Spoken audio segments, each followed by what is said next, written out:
Hello and welcome to the Revolve Commercial Show.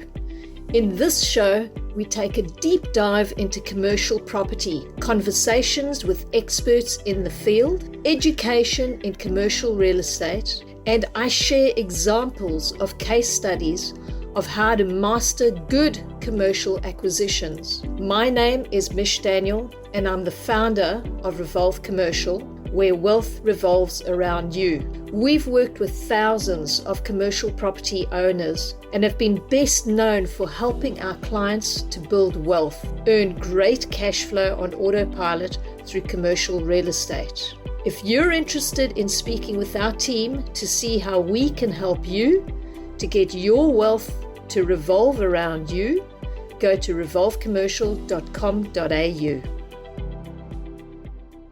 And so one of the questions I had, I guess, like you spoke about in another life before you moved over here that you were already in investing. Was that commercial as well, did you say? Yes. Yeah. Okay. So, like most people, I started out in residential when I was about 22 years old. I was manufacturing, so I was always working in factories, and I understood industrial and I understood commercial. And I started buying my own commercial properties because I had bought up about 5 or 6 residential properties. And then I was looking at how commercial was working. I thought, hell, somebody offered me commercial. In fact, I had a cup of coffee with a mate of mine and he showed me his figures in commercial. And he said to me, Mish, we started out at the same time. I'm earning 11% yield. And I was like, what? How I'm doing this. Yeah, so okay. I stopped buying residential, went into commercial, and the rest is history. At the beginning of the show, I promised that I was going to give you a couple of free gifts. If you go to our website, you can click on the Wealth Grow Plan. We've created a simple 8-step system for you to walk through.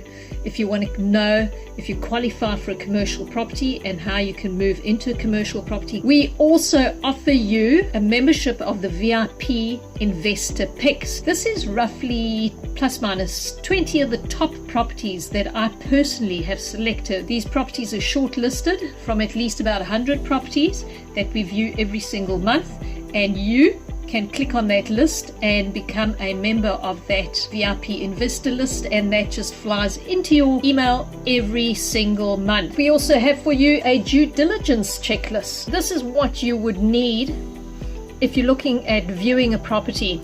So it's a little checklist that you can go along and what sort of questions to ask agents, what questions to ask tenants. It's jam-packed with information about what to look out for in the building and or legals, what to do and what to ask for. Last but not least, we also have a free strategy session. Now, this is a 30-minute session with one of my strategists to help you answer your questions. This is an opportunity to see if you qualify for a commercial property and how to move forward. What was the catalyst for you to think about investing at such a young age? Because 22 is pretty young for somebody to be taking an interest in building a financial future that has a lot of wealth involved. Like, that's not something most 22-year-olds think about. I'm so pleased you asked that question, Damien. What actually happened is I started investing when I finished school, and I was doing a little bit of education, and then I thought, okay, I'm an adult now, I'm 18 years old, I need to start investing. So I started investing in unit funds. And when I was 22, I received a letter from the fund to say, well done, congratulations, this is what the fund's doing. So in other words, a fund report. And I looked and I thought, bloody hell, I worked out the maths, and the fund had grown by like 1%. My money was worth nothing. Right. And I had a look at the report and I thought, where are they investing? Because you know what? My money that's been sitting over there has definitely been earning interest, but they're not giving me the interest, so they're earning the interest. I want to know where they're investing in. And one of the largest parts of their portfolio was in property. And I thought, my father always used to dig and delve in property. You know what? I'm going to look into this. So I went out and I bought myself a house, thought, gee, this is great, and then wanted to move into a better area, kept the house, spoke to the bank, and the bank said, yeah, absolutely, you can leverage against it. I didn't even know what that meant at the time. I just thought, gee whiz, great, big word, I'm going to leverage against this. And the bank allowed me to buy another house while I rented that one out. And I thought, shoo, this is great. This is really, this is making money. So I went on a mission and I bought a property every single year using the leverage and whatever cash flow I could out of the previous investments. Okay. And I made it a mission. I made it a mission that I wanted one property every single year. Did you have, now that is an awesome thing to have done. So I'm not trying to minimize it. Did you have a life outside of that? For sure I did. Okay, good. Hey, I used to work hard, but I used to and play hard as well. I used to play very, very hard. Okay. But I can tell you that every single penny that I had left over, instead of putting my money into the bank or putting it into savings, I put it into property. Okay. Because I realized, and then I started doing research. In those years, Google wasn't around. Google hadn't even been heard of. But I started looking around and speaking to other guys that had been kind of delving and digging and investing in properties and having really interesting conversations, because this kind of information was not available, most certainly not where I came from. It was it was a very closed book. And when I started going into commercial, it was even tighter, more closed. It was really a little closed club that you had to dig your way into. The commercial agents hardly even wanted to deal with me at the time. I had to convince them to take my money. Yeah, okay.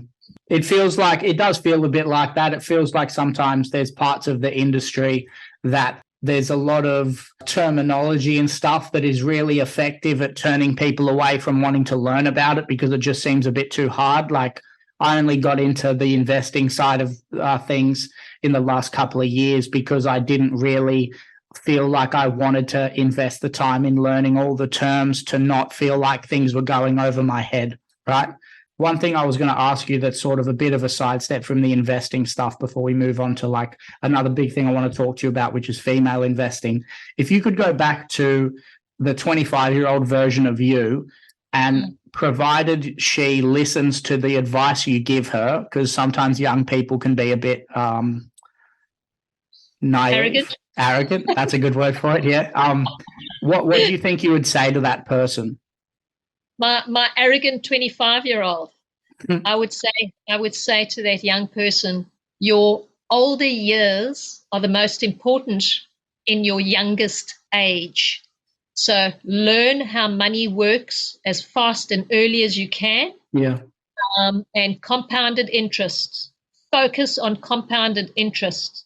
So whatever you can do, whatever you can purchase, whatever you can afford to buy now, buy it, hold it, look after it, and use your compounded interest to create more compounded interest.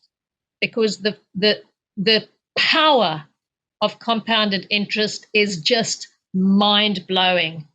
And if you're doing that for yourself, building up your own portfolio for yourself, it will 10x any investment funds that you're investing in. No disrespect to investment funds, been there, done it. However, I learned very early, at the age of 22, I learned what the investment funds weren't doing for me, and I decided to start my own investment fund effectively. Okay. So that worked for me. By the time I was 45, it enabled me to virtually retire. And if had I not moved countries, I never really retired. I mean, I didn't have to work. I used to work 3 hours a day, but I had this massive portfolio, and the compounded interest and the value of those properties had just gone up and up and up. And that was an assortment, between residential and commercial. So start young, stick to it, and look after it. Because there's nobody that's going to look after your money as well as what you are going to look after your own money. 100%. Thank you for joining us on the Revolve Commercial Property Podcast. Don't forget to join our private Facebook group, Cashflow on Autopilot with Revolve Commercial, where we share weekly updates on positive cash flow commercial properties currently on the market and how to acquire them. So go to Cashflow on Autopilot with Revolve Commercial or www.revolvecommercial.com.au.